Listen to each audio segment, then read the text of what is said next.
Muy bien, continuamos con la clase. Ahora vamos a hablar de la estabilidad de la atenuación. Esto significa, ya habiendo resuelto todos los problemas vinculados con la atenuación, habiendo analizado los factores que intervienen y que generan pérdida de luz por el recubrimiento, vamos a ver si estos cálculos se mantienen estables. Uno de los factores que conspiran en contra de esa estabilidad es la migración del agua hacia el interior de la fibra óptica, sobre todo hacia el núcleo de la fibra óptica.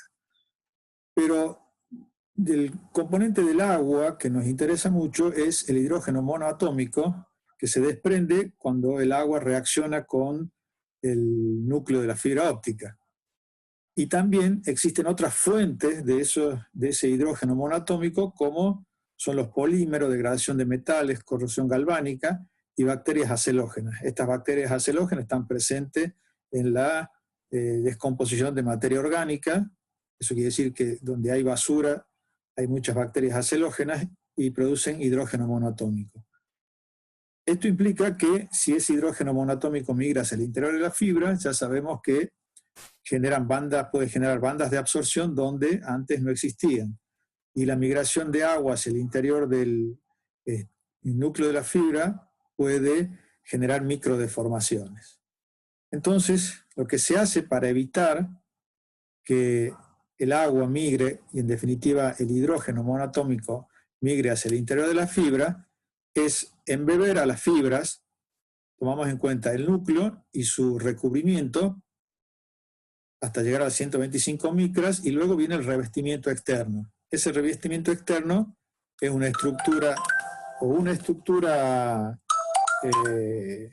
ajustada o una estructura holgada. Esa estructura ajustada o la holgada se la rellena con sílica gel en estado coloidal, que tiene la capacidad de absorber el agua. Con esto evitamos que migre la fibra, el agua hacia el interior de la fibra o el hidrógeno hacia el interior de la fibra. Entonces existen distintas tecnologías para este tipo de cables. Inicialmente arrancamos usando un gel en estado coloidal de sílica que permitía este tipo de absorciones. Yo les dejo acá en la presentación del PowerPoint especificaciones sobre este tipo de modificaciones que se fueron generando en las distintas generaciones de los cables de fibra óptica, que en definitiva lo que a nosotros nos interesa es que la primera generación tenía un relleno de un estado coloidal. Un estado coloidal de la materia es el gel que ustedes conocen. La gelatina, por ejemplo, es un estado coloidal de la materia. Eso significa que el sílica gel yo embebía, tomando en cuenta que acá dice núcleo del cable. Se considera el núcleo del cable al núcleo y al recubrimiento, al primero.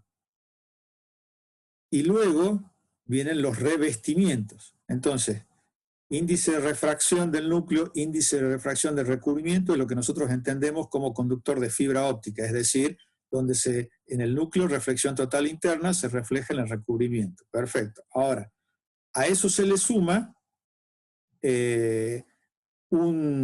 habíamos hablado de un revestimiento externo ajustado y un revestimiento externo suelto. En ambos casos, en la primera generación de fibras ópticas, se inyectaba un gel de sílica. Esto permitía absorber la humedad o el agua e inclusive reaccionar químicamente con el hidrógeno monoatómico. La segunda generación utilizan, están los tres tipos de conductores se usan en la actualidad, siendo, digamos, los de tercera generación los tecnológicamente más avanzados. El de segunda generación, fíjense, en el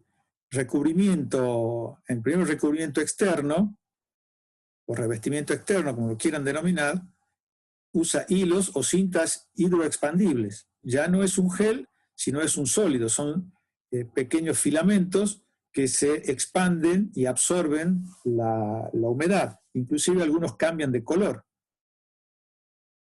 Y en la segunda generación seguí utilizando en el revestimiento suelto un gel.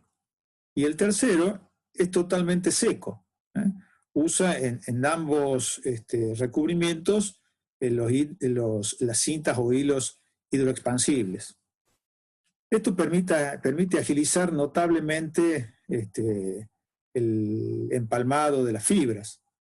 Acá les dejo unas imágenes donde muestran cómo estos derivados del silicio, porque el sílica gel es otra cosa que un derivado del dióxido de silicio, pero poroso, que tiene la particularidad de poder absorber agua hasta 500 veces su peso, y entre 30 y 60 veces su volumen.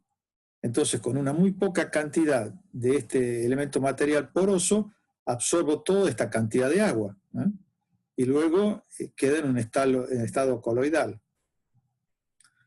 Acá les dejo las dos marcas de los distintos tipos de cables que usan las configuraciones sólidas o coloidales. Acá, entre las razones para usar esto es porque evidentemente es más sencillo trabajar con la fibra óptica sin gel, porque no tengo que estar limpiándola cada vez que estoy empalmando las fibras, y sobre todo el peso de la fibra disminuye porque es mucho más pesado el gel que los hilos expandibles, hidroexpandibles. Acá les dejo un link para que puedan ver las facilidades de trabajo entre uno y otro, hacen un comparativo, para que ustedes vean que es mucho más rápido trabajar con cables secos que con los que estaban embebidos en gel. Lo que seguro está ocurriendo ahora es que los cables que les llegan a su domicilio son los embebidos, todavía los embebidos en gel. ¿Alguno ha tomado contacto con estos cables? Yo siempre les llevo, cuando hacemos la clase presencial, les llevo los distintos cables y les hago apreciar cómo hay cables que tienen el gel en su interior. ¿Alguno pudo ver alguno de estos cables? Por mí, la verdad, que nunca los vi. Sí, por Supongo eso que nunca los abrimos para verlo, pero... ¿Cómo? Supongo que nunca los abrimos para verlo, pero... Por ejemplo, acá en la ciudad, ponele, en el Capital, ¿se estarán usando siempre fibras ópticas totalmente secas? En los enlaces troncales ya tendrían que estar usando las fibras secas, pero lo que yo pude apreciar es que en la última milla, en lo que están tendiendo en los domicilios, están usando todavía las fibras estas embebidas en gel. Las dos trabajan exactamente igual, solo que estas son mucho más modernas, nada más. Igual da cosa. ¿Cómo? Aquí igual da cosa. Sí, una gel. Lo que pasa es que, digamos, sí se va a notar cuando sean grandes tendidos por el peso del conductor, y luego el tiempo que lleva, porque primero hay que limpiarlo, limpiar ese gel para realizar los empalmes, ¿no? En la hora del manipulado de los empalmes en un tendido de una red LAN interna, sí se hace notable, digamos, desde el punto de vista técnico, el uso de uno y otro. En horas hombre lleva mucho más tiempo trabajar con este tipo de fibras, y sobre todo que tiene que estar bien hecha la limpieza de la fibra, ¿no? Ya vamos a ver eso en una lámina posterior, porque también este gel se usa como un elemento para permitir que el índice de refracción de la fibra óptica, en caso de empalmes a través de conectores, yo utilizo un gel que tenga el mismo índice de refracción que el núcleo de la fibra, para que cuando yo pueda conectar a dos fibras a través de conectores, no quede un intersticio entre los núcleos que tenga una densidad, un índice de refracción distinto. Entonces el gel hace de conductor de la densidad, digamos, hermana las densidades entre las dos fibras, para que no existan esos intersticios de aire que cambien el índice de refracción. Pero eso ya lo vamos a ver un poco más adelante. Otra cosa que es importante consignar es el hecho de que no voy a trabajar con una longitud de onda, sino que voy a trabajar con multiplexación por divisiones de longitudes de onda. Como ya se vio cuando vieron el tema de multiplexación, que se puede trabajar con multiplexación de frecuencia, que es lo mismo que hablar de multiplexación por longitud de onda.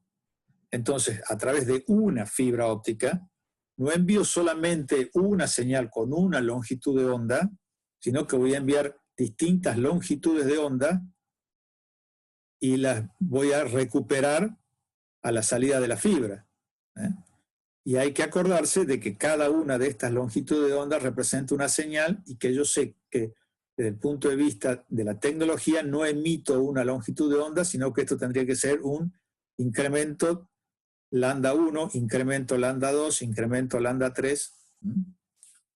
Por eso es que es bastante complejo poder transmitir estas señales y es muy importante los anchos de banda que yo voy a utilizar y sobre todo los fotoconversores, la calidad de los fotoconversores. Hablar de multiplexación en frecuencia o longitud de onda es la misma idea que una carretera, tener dividido por canales, en este caso de circulación y en el nuestro son de transmisión.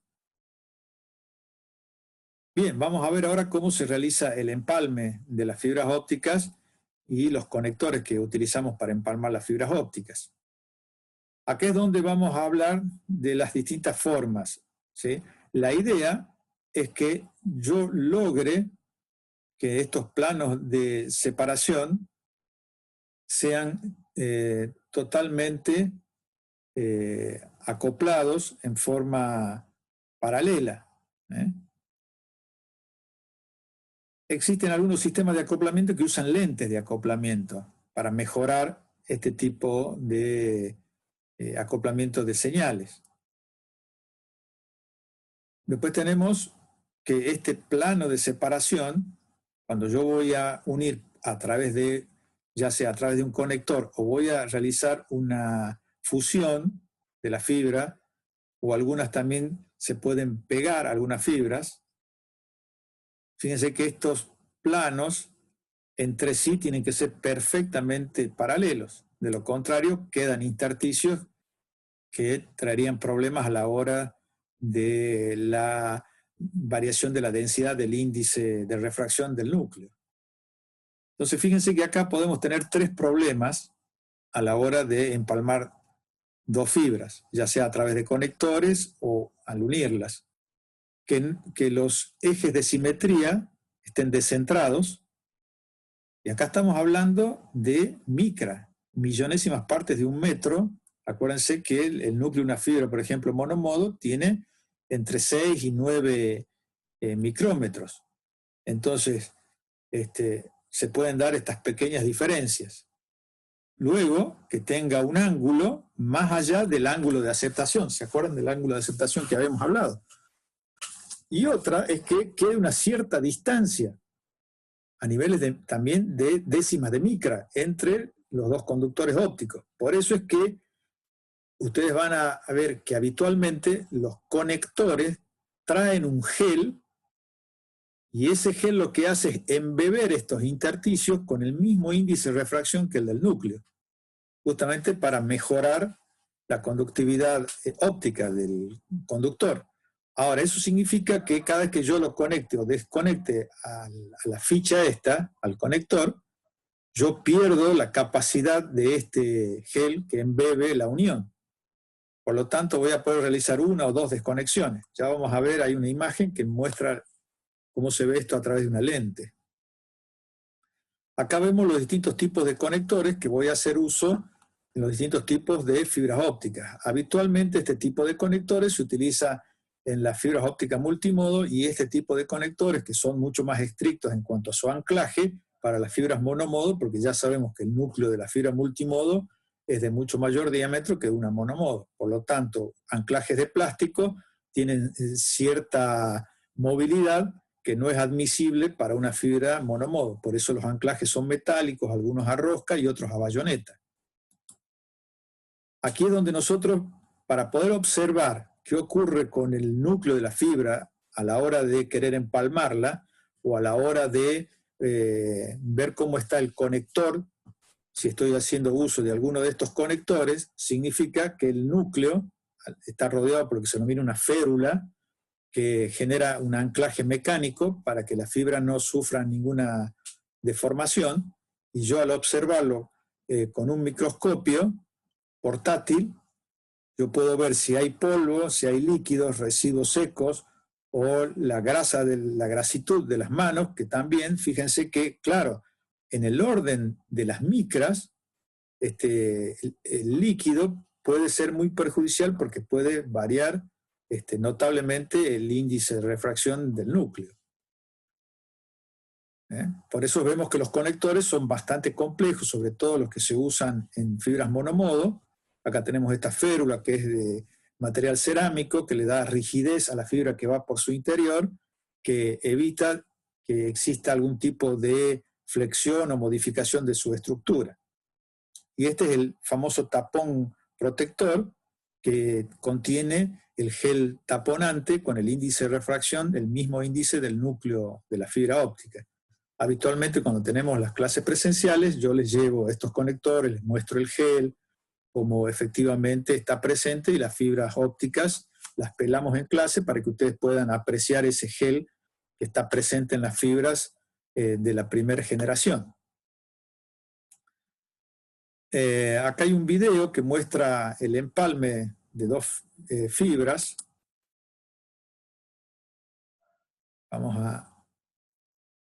Yo se los voy a relatar.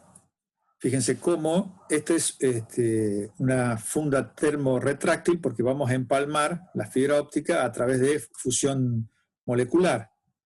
Entonces vemos cómo tenemos que pelar entre 3 y 4 centímetros. Estos son los recubrimientos. Este es el loss. Sacamos el primer recubrimiento, allí ya casi no se aprecia, tendría que ser en un fondo negro, pero sacamos el segundo recubrimiento, el ajustado. El primero es el loss, luego el ajustado, y ahora fíjense que recién vamos a llegar a las micras, 125 micras, que tiene la fibra, el núcleo y recubrimiento, después de sacar dos recubrimientos. Fíjense que ahora recién tenemos las 125 micras, donde tenemos núcleo y recubrimiento, nu sub 1 y nu sub 2, con los distintos índices de refracción. Entonces, ¿qué vamos a hacer ahora? Vamos a limpiar. Fíjense que esta es una fibra que viene embebida en gel, por eso la limpia, desde la de primera generación, con alcohol isopropílico, y luego ponemos una seccionadora. Es una cortadora que permite un corte transversal de la fibra respecto de su eje de simetría. Entonces este dispositivo nos permite cortar, y acá el rango de corte es de 16 milímetros. Generó el anclaje, y esto es el sistema de cúter que nos permite un corte seco de la fibra.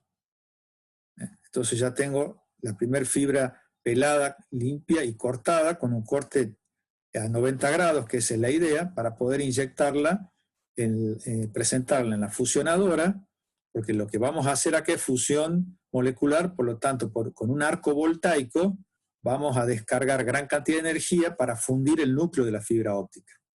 Entonces ahora vamos a ver, una vez que nosotros hemos cortado y pelado la fibra, cómo la colocamos en la fusionadora. Estos son los dos electrodos que van a generar un arco voltaico que va a producir la temperatura para fusionar a la fibra. Se empalma en un ángulo inicial de 45 grados.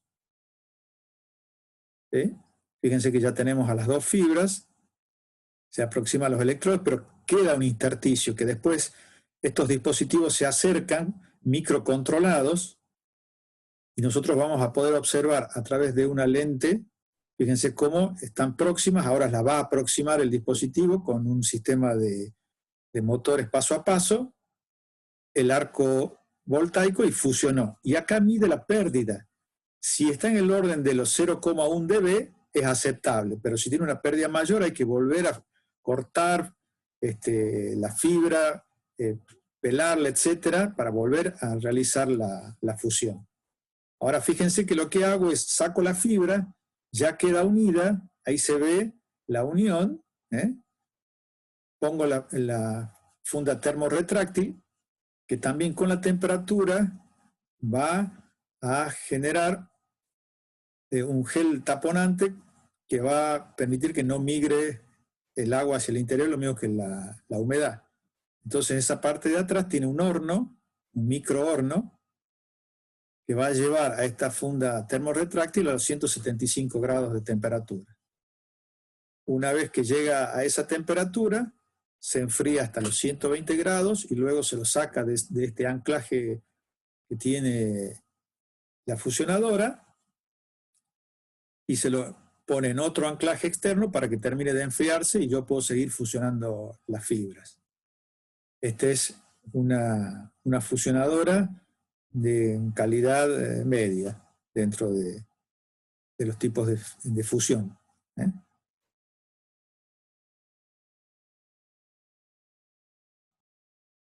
Acá muestra cómo va a variar de 175 a 120 grados.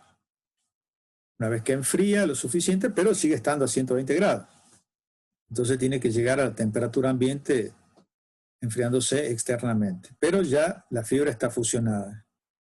Y el cálculo de la atenuación ya lo hizo el mismo fusionador.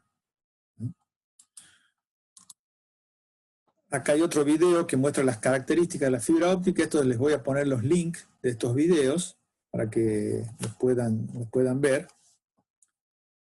Ahora vamos a avanzar con la clase. ¿Cómo se obtiene? Acá hay una pregunta, a ver. Dice, ¿el sacarle el gel con la pinza no lastima la fibra? No, es que no he sacado el gel con la pinza, ¿eh?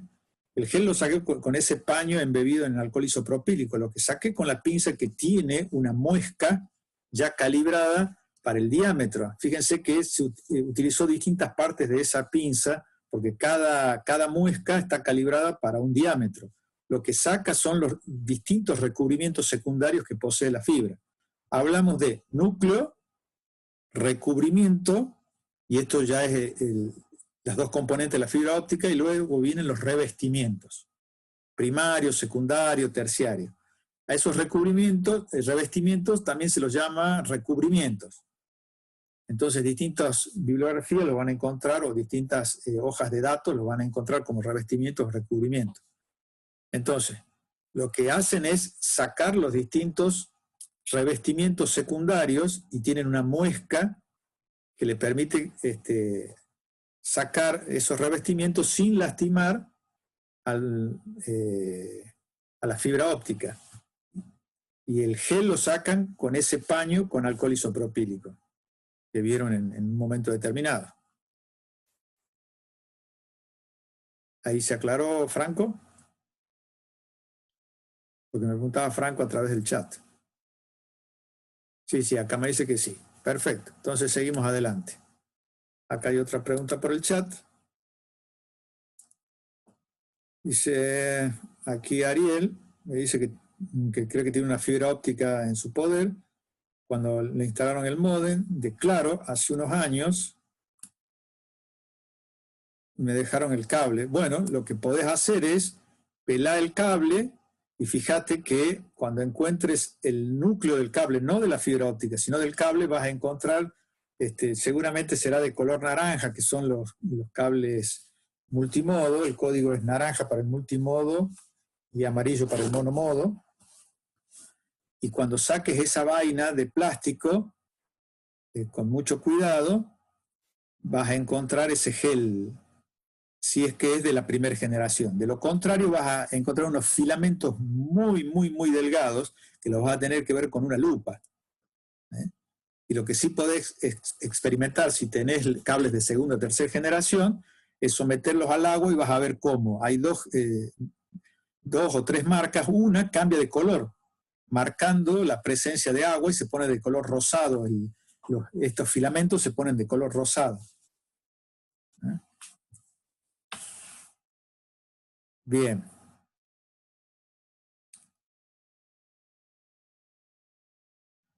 Acá pregunta, bueno, ahí te va marcando de acuerdo a la marca del cable, qué tipo de, por código de colores te marca el diámetro del núcleo para saber de las fibras multimodo de qué micra es cada fibra, y eso te marca el ancho de banda de la fibra, y eso viene por catálogo.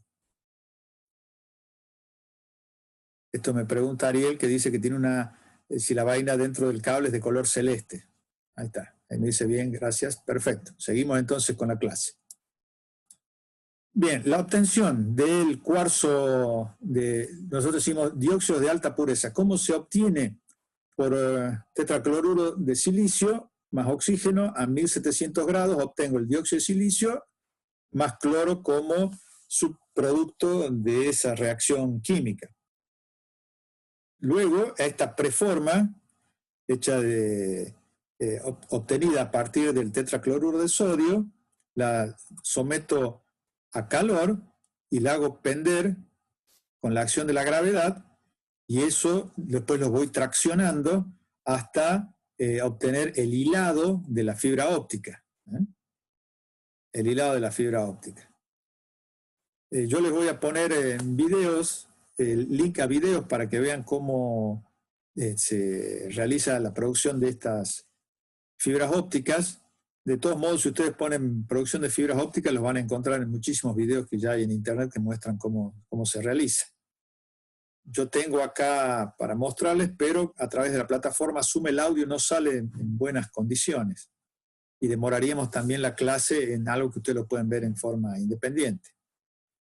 Lo que ustedes están viendo acá son las instalaciones de estas fábricas de las preformas, que son sumamente complejas para poder filtrar tanto el aire en el lugar de fabricación como los sustratos con los cuales se constituyen los distintos elementos del cable, del conductor de fibra óptica. Ahora vamos a ver la tecnología de cables de fibra óptica. ¿Qué significa?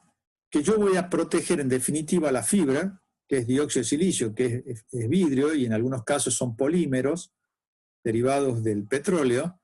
La tengo que proteger contra el estrés ambiental. Eso significa que no es lo mismo una fibra que va a ser utilizada en un tendido subterráneo que en un tendido aéreo o sobre bandejas o ductos de cableado estructurado. Inclusive voy a tener distintos tipos de revestimientos que me permiten alojar a las fibras internamente.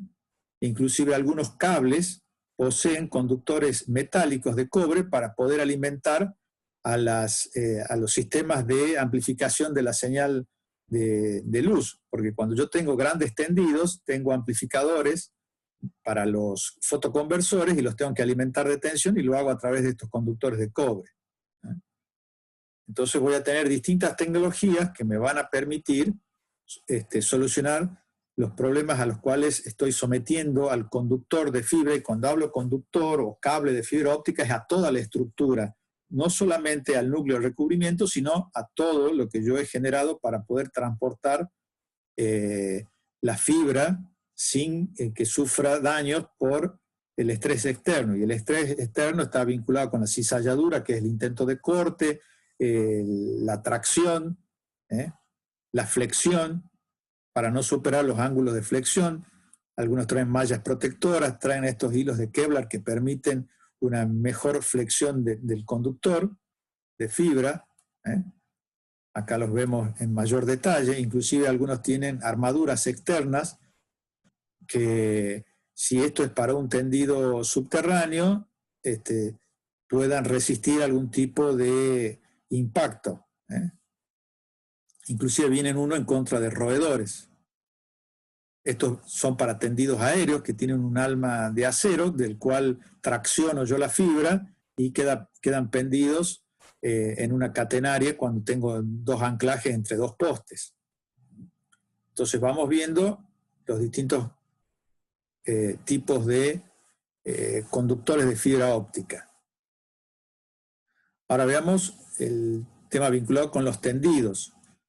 Yo puedo hacerlo usando lo que se denominan los triductos, unos tendidos de muy poca profundidad y bastante utilizados, porque estos triductos son 3 caños unidos, muy resistentes, que los habrán visto tirados al costado de la ruta cuando se están haciendo grandes tendidos de fibra óptica, estos ductos nos sirven para introducir dentro de estos ductos los conductores de fibra óptica. Estas son las estaciones de empalmado de las fibras, y estos son los aparatos que recién estamos viendo, un empalmador de fibra, que lo tienen que hacer en un ambiente lo más protegido posible de polvo, de escapes de caños de escapes, de vehículos. Lamentablemente no siempre se sigue este protocolo. Habrán visto que a veces están con una sillita y en un banquito en una esquina y empalmando la fibra, y allí ustedes ven que se pueden depositar pequeñas partículas de polvo en el empalmador, y esto sería grave. Acá vemos el rulo ese que yo les decía. Acá tenemos la caja de empalme, y se deja un rulo con material para poder reemplazar todo el tramo. Se deja otro rulo exactamente igual en el otro poste, que permite hacer un reemplazo completo de todo el tramo en caso de que sufra algún tipo de problema la fibra, el conductor de fibra, en su exposición con el estrés externo. Argentina tiene una red federal de fibras ópticas troncales a lo largo de todo lo que es la Ruta 40, y se está implementando los sistemas de interconexión a través de una red digital estructural en todo el país. Esto muestra estos mojones. Cada vez que ustedes encuentren estos mojones, implican que abajo hay fibras ópticas, un tendido de fibras ópticas. Este es el tendido a través de la Ruta 40, en la zona del Abra de Acay, a 4.895 metros sobre el nivel del mar. Eso quiere decir que es más o menos, esto está en esta zona de la Argentina. Este tendido ya se ha realizado. Acá tenemos los tendidos de cableado submarino. Fíjense que está muy extendido el uso de fibras ópticas a nivel planetario. Esto es más ubicado en nuestra región. Sí. Esto del submarino, del tendido submarino, Sí. hay que cuidarse también de aspectos que pueden dañar las fibras ópticas en el océano, por ejemplo. Sí, fíjate. Las dimensiones del conductor. Estás viendo respecto a una persona. Este es el carrete. Este es un barco con una bobina. Esa bobina es la que, a través de sistemas de desplazamiento, permiten ir tendiendo el cable en forma submarina. Ahora, fíjate, el cable submarino, esa dimensión que tiene, que vos la podés observar acá, comparado con un ser humano, fíjate, la fibra que va por el interior es muy pequeña y todo el resto es acero, cables de acero, que lo que hacen es poder soportar todo el estrés submarino.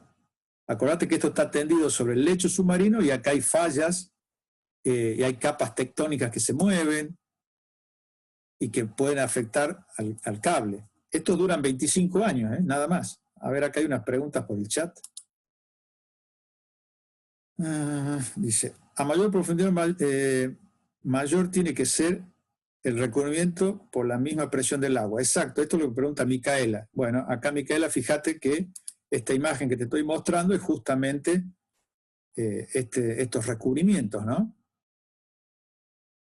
Acá les voy a poner, puede que el audio no se escuche muy bien porque tiene que salir a través del micrófono, pero fíjense los repetidores submarinos.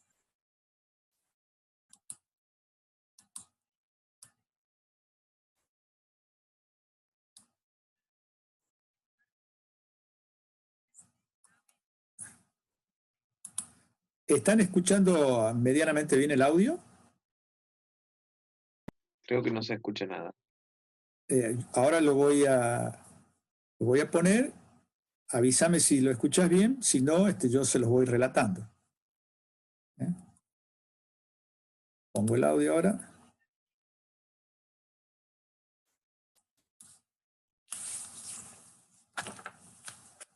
Señal de datos que viaja a través de los increíblemente finos cables de fibra óptica que discurren por el fondo del océano.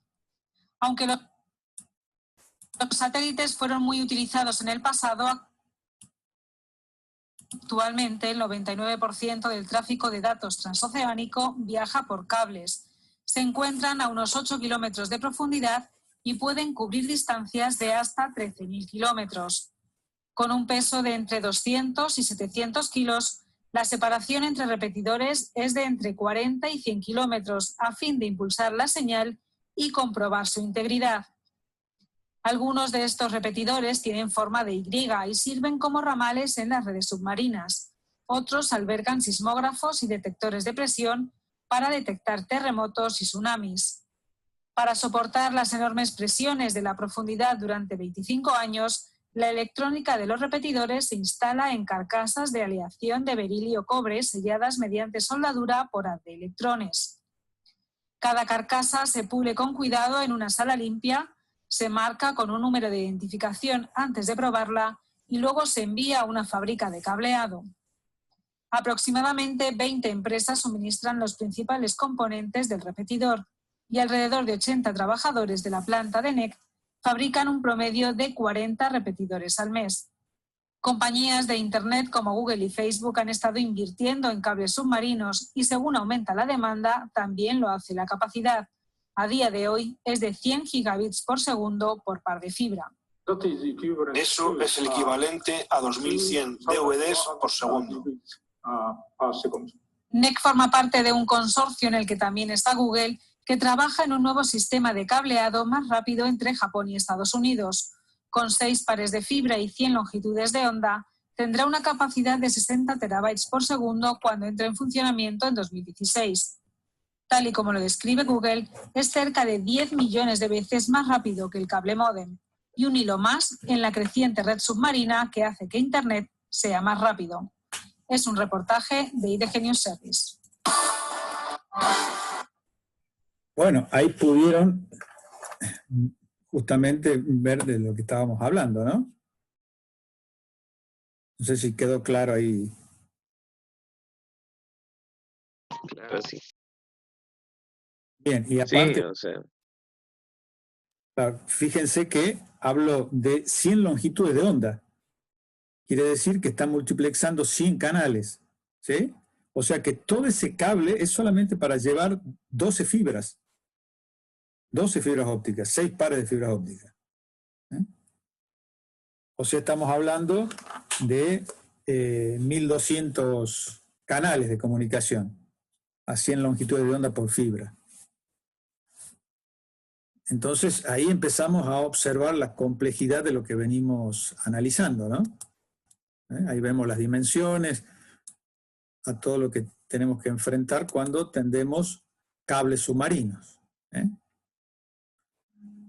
Bien, está quedando un minuto. ¿Hay alguna duda?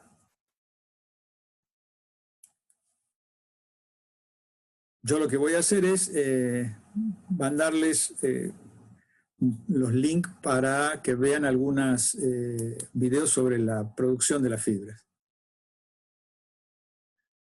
A ver, acá me preguntan si tenemos eso, ¿no? ¿por qué tenemos tan mala internet? Bueno, esa es una muy buena pregunta que lo vamos a debatir porque yo les tengo que enseñar última milla. Cuando veamos modem, Franco, haceme esa misma pregunta. ¿Estamos? Entonces ahí vamos a profundizar, porque no es solamente las cuestiones vinculadas con el medio físico, sino hay otros elementos que vamos a tener que tomar en cuenta. Por eso es muy interesante, les dije, esta materia es hermosa porque cuando lleguemos a ver modem, vamos a tener todos los elementos técnicos y de ingeniería para entender qué es lo que está ocurriendo finalmente con nuestro ancho de banda a la hora de recibir datos. Bien, acá me dicen que OK. Perfecto, ya expira el tiempo. Si ustedes desean, hacemos otra sesión de 40 minutos o si no, nos vemos en la próxima clase.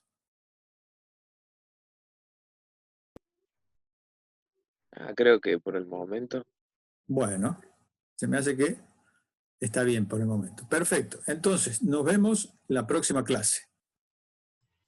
Chao, profe, muchas gracias. Chao, hasta luego. Por estar ahí, me dicen lo mismo por el chat, se los agradezco mucho. Nos estamos viendo en la próxima clase. Matías, Ezequiel, Ariel, Micaela se despiden por el chat. Muchas gracias. Nos vemos la próxima clase.